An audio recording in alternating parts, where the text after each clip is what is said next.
من الشيطان الرجيم من همزه ونفخه ونفثه بسم الله الرحمن الرحيم إن أول بيت وضع للناس للذي ببكة مباركا وهدى للعالمين۔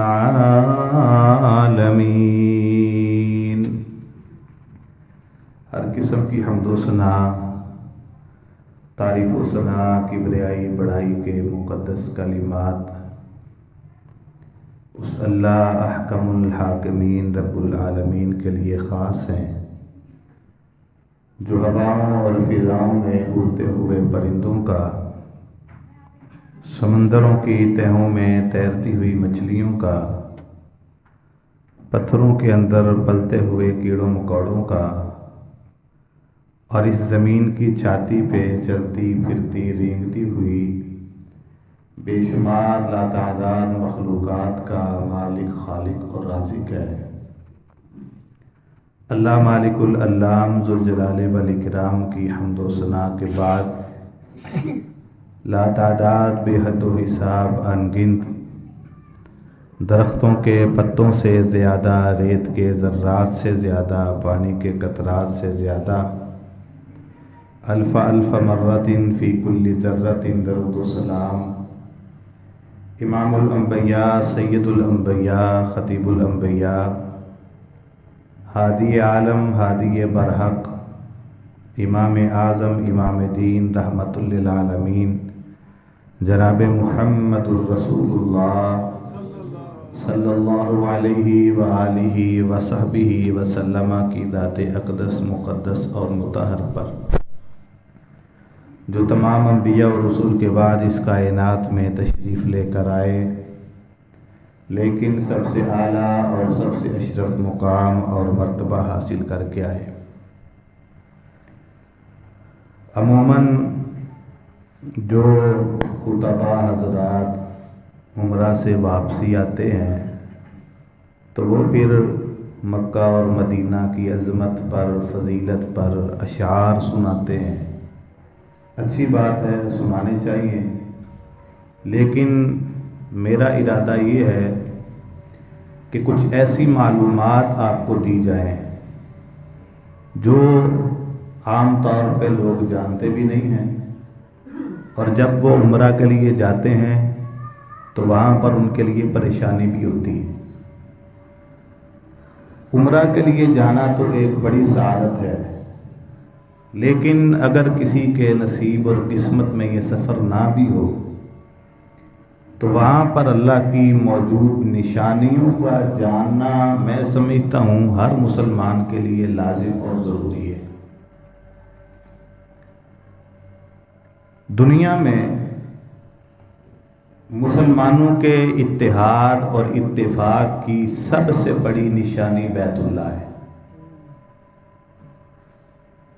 کہ جہاں پر اسلامی اور غیر اسلامی، گوروں اور کالوں، ہر طرح کے ملک سے لوگ پہنچتے ہیں اور بغیر کسی بھی قسم کی رکاوٹ کے مناسک حج اور عمرہ ادا کر کے واپس پلٹ جاتے ہیں۔ پوری دنیا میں اس سے بڑی اتحاد اور اتفاق کی علامت کہیں اور موجود نہیں ہے۔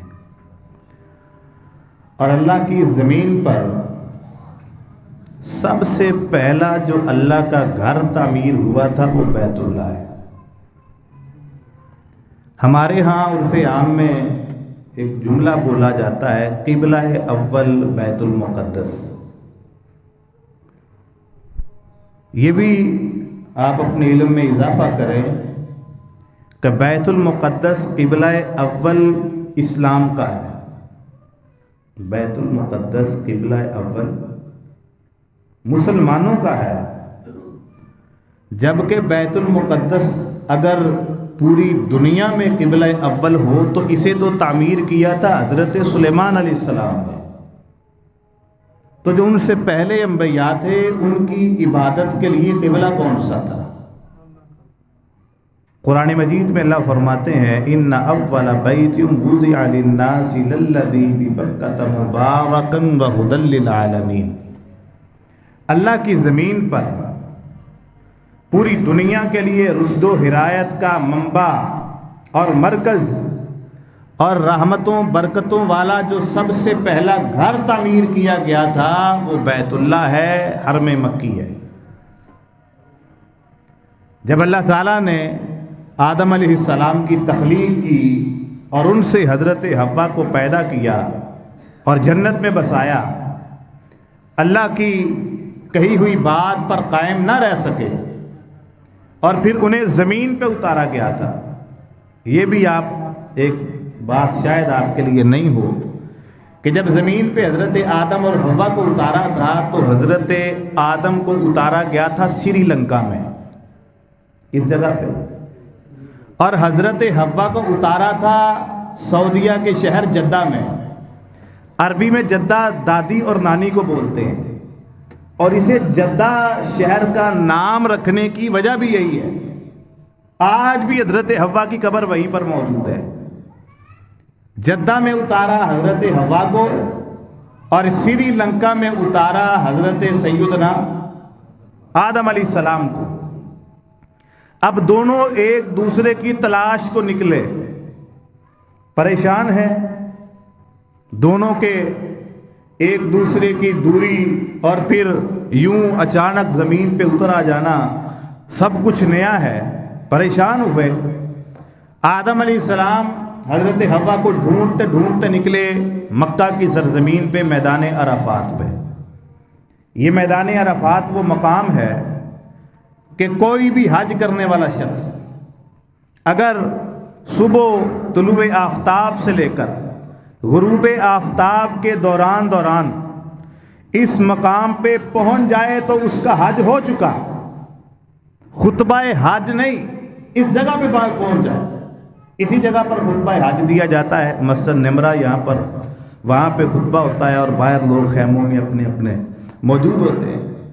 اب وہ تلاش کرتے کرتے اس میدان عرفات میں پہنچے، اور حضرت حوا بھی یوں جدہ سے چلتی چلتی اسی مقام پہ پہنچے۔ یہیں پر ان دونوں کی ملاقات ہوئی۔ اسی میدان عرفات میں ایک پہاڑ ہے جسے جبل رحمت کہا جاتا ہے۔ اکثر لوگ یہاں پر اس کی زیارت کے لیے جاتے ہیں۔ ساتھ ساتھ کچھ جہالت کی جو عام باتیں ہیں وہ بھی بتا دیتا ہوں۔ جتنے بھی پہاڑ ہیں نا جن کی زیارت کے لیے لوگ جاتے ہیں، ان پہاڑوں پہ ہر کسی نے اپنے خاندان کا، اپنی بیگم کا، اپنی معشوقہ کا، اپنی بہن بھائیوں کے نام لکھے ہوئے ہیں۔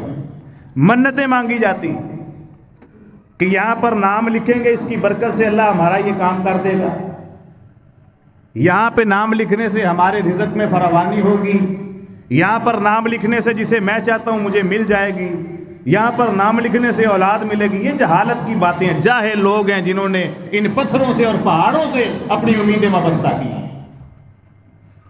اس پہاڑ کے اوپر حضرت آدم اور حضرت حوا موجود ہیں۔ فَتَلَقَّى آدَمُ مِن رَبِّهِ كَلِمَاتٍ فَتَابَ عَلَيْهِ إِنَّهُ هُوَ التَّوَّابُ الرَّحِيمُ۔ اللہ نے جناب سیدنا، یہ تفصیل میں پہلے بتا چکا ہوں، اللہ تعالیٰ نے حضرت آدم علیہ السلام اور حضرت حوا کو وہ دعا سکھائی جس کے مانگنے کی وجہ سے اللہ نے انہیں معاف کر دیا۔